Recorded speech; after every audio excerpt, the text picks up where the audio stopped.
This is the first video in a series I'm going to do that will basically survey all of the major passages in the Bible from Genesis to Revelation that speak about who the Messiah is, who Jesus is. And I'm going to title this series, The Chosen One. And when I speak about Jesus, when I'm in the Old Testament, when I'm looking at these prophecies, I'm going to refer to him as the Chosen One, call this series The Chosen One, because that's really ultimately what Christ means. It's not Jesus' last name. It is Christos in Greek, and that's a translation of Messiah in Hebrew, which is what the Old Testament is written in. And Messiah literally just means anointed one anointed by God for a specific or special purpose.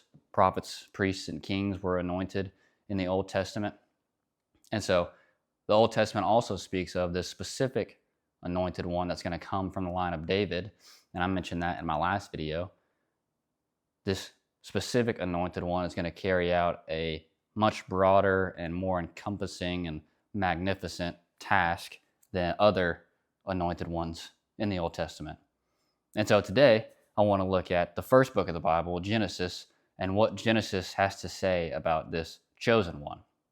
Believe it or not, the first prophecy about the chosen one is actually all the way back in Genesis 3, in one of the first pages of the Bible.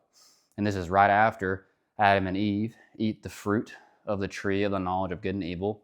This whole event is known as the fall. And God is pronouncing curses on Adam and Eve and on the serpent that tempted them to eat this fruit. And this is what God says to the serpent in his curse for him. He says, I will put enmity between you, the serpent, and the woman, and between your offspring and her offspring. And he shall bruise your head, and you shall bruise his heel. So God promises this serpent, this enemy, that one of the offspring of Eve, one of Eve's descendants, this future male figure, is going to crush or bruise the head of the serpent. And in the process, the serpent is going to bruise or strike the heel of this man.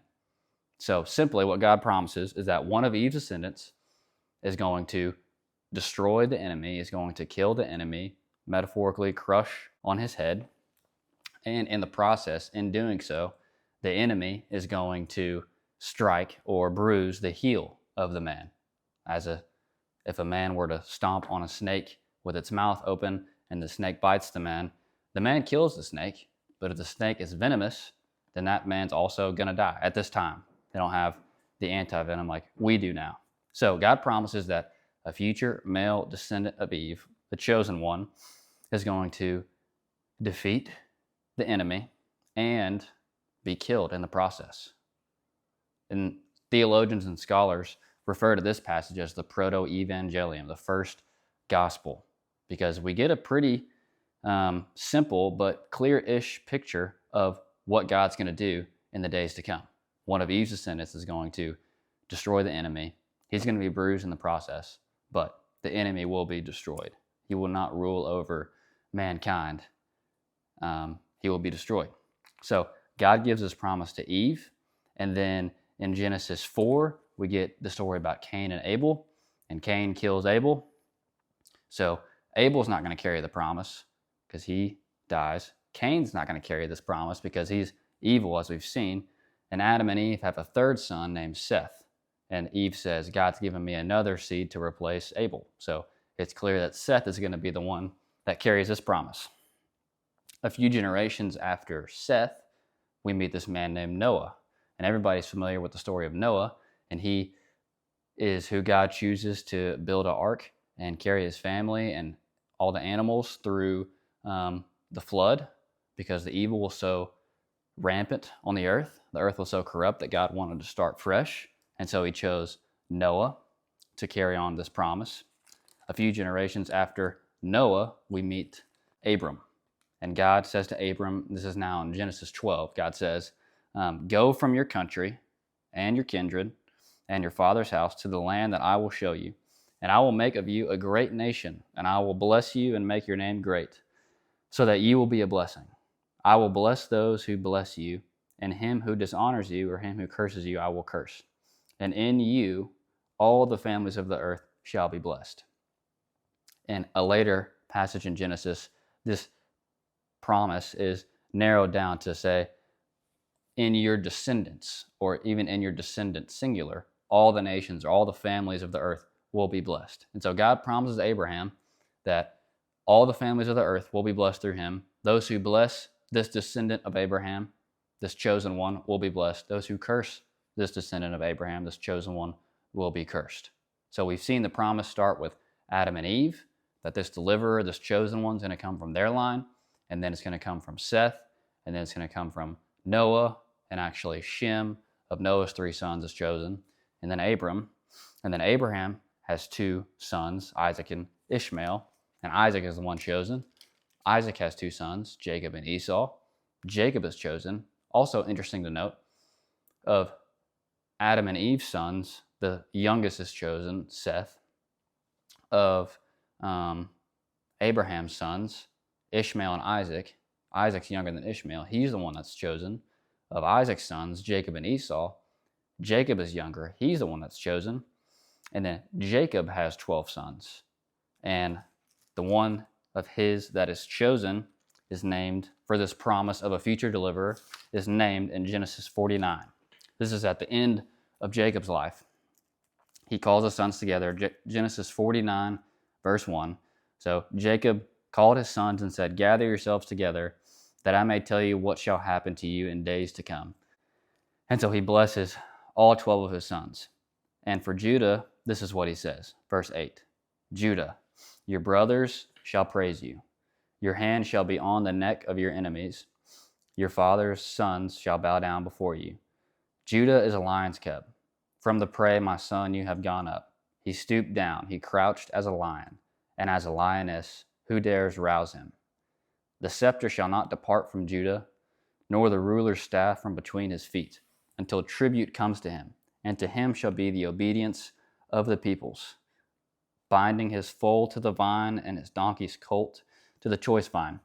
He has washed his garments in wine, and his vesture in the blood of grapes. His eyes are darker than wine, and his teeth whiter than milk." So we see that God blesses Judah. And he says, specifically in verse 10, "The scepter shall not depart from Judah." Scepter, the king's staff. So Judah will be the king of the 12 brothers, namely his descendants will be the kings, "nor the ruler's staff from between his feet, until tribute comes to him, and to him shall be the obedience of the peoples." And not only is the scepter the kingship promise to Judah, but it says in verse 8 that Judah's brothers will praise him, and his hand will be on the neck of his enemies. His father's sons will bow down before him. So one of Judah's descendants is going to be praised by Judah's brothers, the rest of the nation of Israel, and to him will be the obedience of the peoples, and his hand shall be on the neck of his enemies. This king that's going to come from Judah is not just going to be some ordinary king, because he's going to be worshiped and praised, and he's going to have his hand on the neck of all of his enemies, and all the peoples will be obedient to him. So this chosen one that God promised all the way back in 3:15 to Eve, we see now, hundreds and hundreds of years later, God promises that God promises through Jacob that Judah is going to be the one to carry the chosen one in his lineage. So to summarize, what have we seen about the chosen one in Genesis? We see that he is going to crush the head of the enemy, the one who caused Adam and Eve to sin. He's going to defeat the enemy. He's going to be killed in the process. So we get this Savior, King, deliverer figure, but also a suffering figure. And we see that this suffering, saving figure, this chosen one, is going to come from Seth. It's going to come from Noah. It's going to come from Shem. He's going to come from Abraham. And from Abraham, he is going to bless all nations. And those who bless this chosen one will be blessed. Those who curse this chosen one will be cursed. So all nations, not just the nation of Israel, not just Abraham's family, the entire earth will be blessed by this chosen one, because he's going to crush the enemy. And if you bless this chosen one, you will be blessed. If you curse this chosen one, you will be cursed. I hope you can draw the New Testament connections. I'll wait till we get there to do that more specifically. From Abraham, we get Isaac chosen for the promise, and then we get Jacob chosen for the promise, And then of Jacob's 12 sons, we get Judah chosen for the promise. Judah is a lion's cub, the Lion of Judah.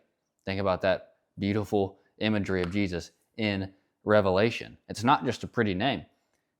It is referencing the specific prophecy that God spoke through Jacob as he was on his deathbed to his 12 sons, that this Lion of Judah, this descendant of Judah, is going to set up a kingdom that encompasses the whole earth, just like Abraham's blessing is going to be for all nations.